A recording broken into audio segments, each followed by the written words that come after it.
Oui, on repasse en format audio pendant quelques vidéos. C'est tout simplement mon téléphone qui faisait office de caméra qui est mort. J'ai le seum, d'autant plus que c'est les vacances. Mais bref, c'est pas le sujet. Là, on va passer de toute façon à la critique de Predators ou Predator 3. Mon avis maintenant. Oh là là, qu'est-ce que j'en pense? J'aime beaucoup, voilà, comme ça ceux qui veulent juste avoir mon avis peuvent partir, ceux qui ont envie de savoir plus en détail rester, je vais vous expliquer pourquoi j'adore ce film.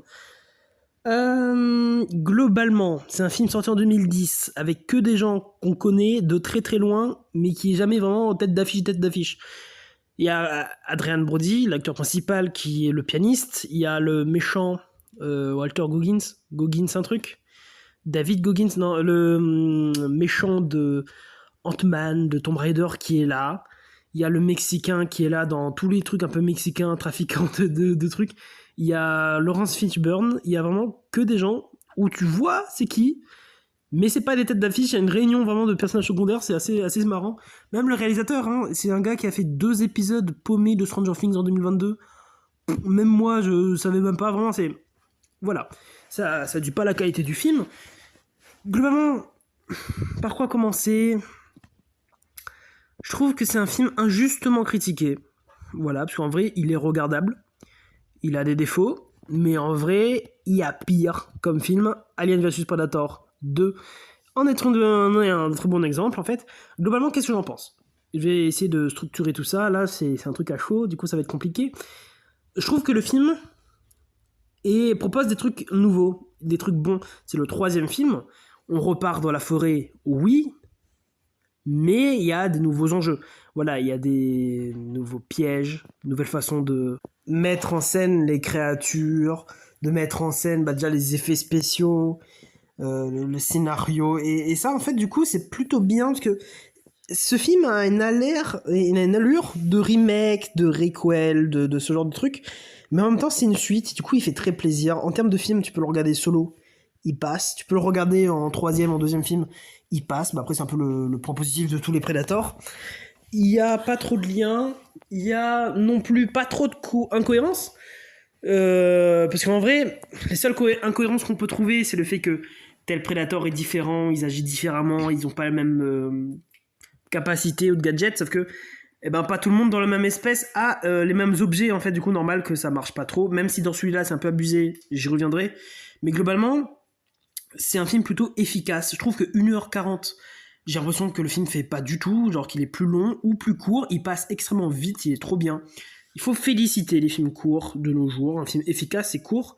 Je trouve que le début, il y a très peu d'éléments d'habitude. Je pense notamment à Alien vs Predator, où dès le début, on nous voit l'alien qui combat un Predator, cut, et là on fait toute la séance d'introduction. Là, le film a eu la très bonne idée de commencer sur une scène d'action et d'intro en même temps, toujours en étant dans le doute et tout, contrairement à Predator 2 où tu sais ce qui se passe et c'est un peu dans le fond. Là, tu sais ce qui se passe, mais tu sais pas trop ce qui se passe, tu comprends pas trop le concept, et juste, je trouve que c'est un très bon début de film. Vraiment. Je trouve que c'est méga efficace. La musique, on en parle, je crois que c'est l'une des meilleures BO all-time de Predator. Il est à la fois innovant, efficace, il réutilise des anciens thèmes, vraiment c'est une dinguerie. Les effets spéciaux, je trouve que les costumes sont bien faits.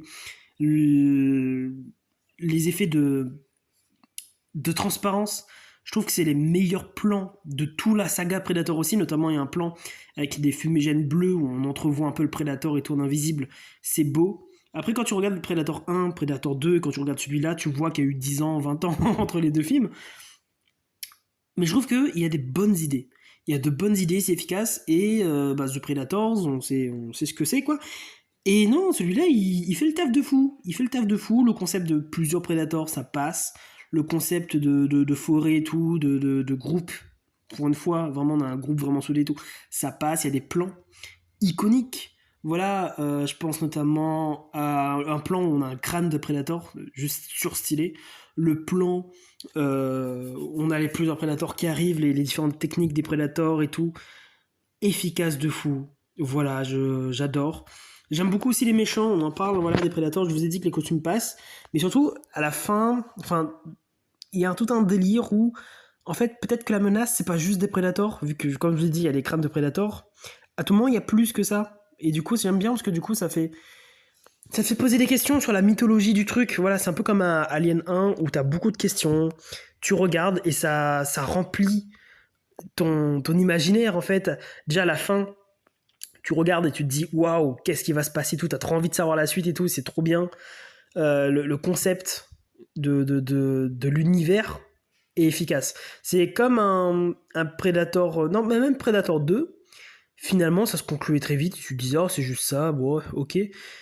T'avais des petites questions, mais c'est les mêmes questions qu'il y a que Predator 1, par exemple. Là, il y a beaucoup de questions qui viennent, genre, c'est quoi les créatures dans les cages? Est-ce que c'est vraiment eux, le créature hein, avec des cafards et tout? Comment ça se passe?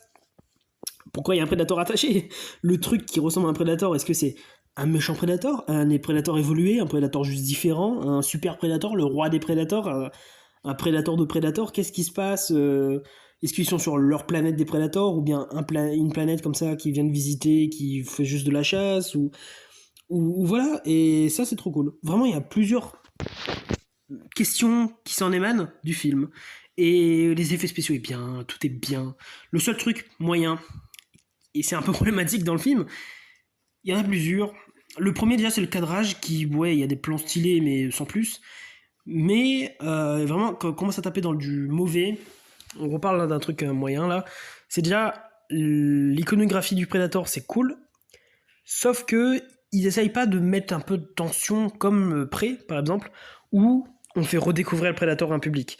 Là, clairement, si t'as jamais vu Predator, la première fois que tu vois l'icône qu'est Predator, la première fois que tu vois le Yoja et tout dans toute sa splendeur, c'est quand il est accroché sur un poteau. Moyen, voilà, c'est pas iconique comme première apparition dans un film, et c'est triste quand le film porte son nom et que c'est lui la tête d'affiche, quoi. C'est comme si le premier dinosaure que tu vois dans Jurassic Park, c'est un truc en flou qui fait du jonglage. Non, il faut du beau, il faut du... Et ça, c'est dans chaque film. Même si tu sais que c'est en Jurassic Park, tu sais ce truc-là, première fois que tu vois les dinosaures dans le film, il faut que ce soit d'une manière stylée. Là, plutôt triste. Mais le pire du pire, c'est l'histoire, qui a vraiment beaucoup d'incohérences. Et c'est plutôt problématique parce que jusqu'à là, le film faisait presque imperfect. Déjà, premièrement, je trouve que la relation entre les personnages est très bancale, notamment à la fin. On va beaucoup te parler de la fin, mais la fin ne tire pas du tout la route. Le personnage principal, il montre aucun signe d'intérêt pour tout le monde, et à la fin, il décide de pas se barrer, de sauver tout le monde, je sais pas pourquoi. Le fait que il y a un médecin qui pouvait attaquer tout le monde tout le temps, mais qu'il attaque tout le monde à la fin. Enfin, en fait, c'est que des tueurs en groupe, et déjà personne se pose des questions sur pourquoi un tueur. Enfin, c'est quoi le médecin fait là, mais ok, à la limite. Mais juste, il y a tellement de moments, par exemple, quand il dormait et tout, où le tueur pouvait, enfin, le médecin pouvait tuer quelqu'un, pouvait asseoir son autorité, faire un truc du genre. Il fait à la fin pour aucune raison, à part juste pour dire qu'il est méchant, et je me dis, bah si tu le mets là, ça sert à quoi? Autant ne pas le mettre, en fait, voilà. Le combat de fin avec le Predator est stylé, le concept avec du feu au lieu de la boue, par exemple, qui, voilà, ça change et tout, c'est stylé, mais le Predator voit tes battements de cœur et tout, trop cool. Mais juste, c'est qui ce Predator? Genre, à quel moment il est supérieur à un autre Predator? Enfin, le combat, il était très rushé, très filmé de manière moyen. Il n'y avait pas le côté épique, il n'y avait pas le côté attente. D'autant plus que, en parlant de Predator, leur blaster, dans tous les films on voit, et dans celui-là aussi, on sous-entend que leur blaster défonce des crânes, défonce des torses et tout, ça fait des trous. Dans celui-là, il tire des coups de blaster dans des humains. Les humains, 2 secondes après, ils sautent sur le Predator et ils combattent toujours et tout. Et ça, je ne comprends pas. Je ne comprends pas. Je trouve que c'est un truc... Le pire truc du film, en fait, avec les actions incohérentes du personnage. Genre, il tire et ça fait juste des petits bobos rouges. Le tir du Predator fait des bobos rouges. C'est ça le film Predator, genre. C'est très mauvais. Et la fin, parce que c'est des prédateurs différents qui s'aiment pas, mais le prédateur attaché peut quand même contrôler l'équipement vaisseau spatial du grand prédateur qui est censé pas être prédateur. Enfin, ça, c'est... Il fait juste exploser, je comprends pas pourquoi. Il y a que des trucs comme ça où je me dis, ok, moyen. Le fait qu'il n'y a pas plus de débat autour de, je sais pas moi, de la bouffe, ce genre de choses. Le fait que c'est des forêts aliens, mais ça fait pas très forêt alien. Genre, il y a juste une plante une fois. Et le fait que oui, la Terre ressent, enfin le vent tourne de tous les sens, oui, il y a toutes les forêts un peu réunies, ok, mais mettez, je sais pas moi, une fois un papillon bizarre volé, une fois un truc là volé, le concept de surprendre sur le waouh, en fait on est sur un alien, une Terre prédateur, ça c'est stylé. Mais une fois qu'on sait ça, mettez un peu plus de folklore, là, un peu plus de lore, un peu plus de trucs extraterrestres que juste une feuille qui tourne dans l'eau et tu te dis ouais, t'inquiète, c'est extraterrestre mon gars. Du coup voilà, si je devais noter le film, parce que de nos jours faut noter les trucs, je mettrais un bon 7. Genre le film a des bonnes idées, vraiment, et tout est bon, allez 7,5, parce que vraiment il est très très bon. Il y a des bonnes idées, des bons trucs, des bonnes scènes, un bon effet spécial, une bonne musique, des bonnes idées, un bon concept, des bons acteurs. Vraiment, tout est bon, des bons plans et tout, mais juste scénaristiquement ça tient pas. Cohérence un peu bancale. Et le problème dans un film, c'est qu'on suit une histoire. L'emballage peut être beau, mais si l'histoire est nulle, c'est nul. Et c'est plutôt problématique. Voilà, globalement, c'était mon avis sur The Predators. Enfin, non, Predators. On se retrouvera la prochaine fois pour le dernier film, The Predators. Oui, je dis dernier film parce que j'ai déjà fait la critique de près le jour de sa sortie, il y a 2 ans, 3 ans environ. On est en 2024 à l'heure que je tourne cette vidéo. Et du coup, on aura fait le tour, voilà, de la saga. Du coup, ouais, le dernier, c'est The Predator de 2018. J'ai fait tomber un canon confetti que vous croyez ou non, c'est vrai. Moi, je vous dis abonnez-vous, lâchez un like et la bise pour un prochain film. Bye.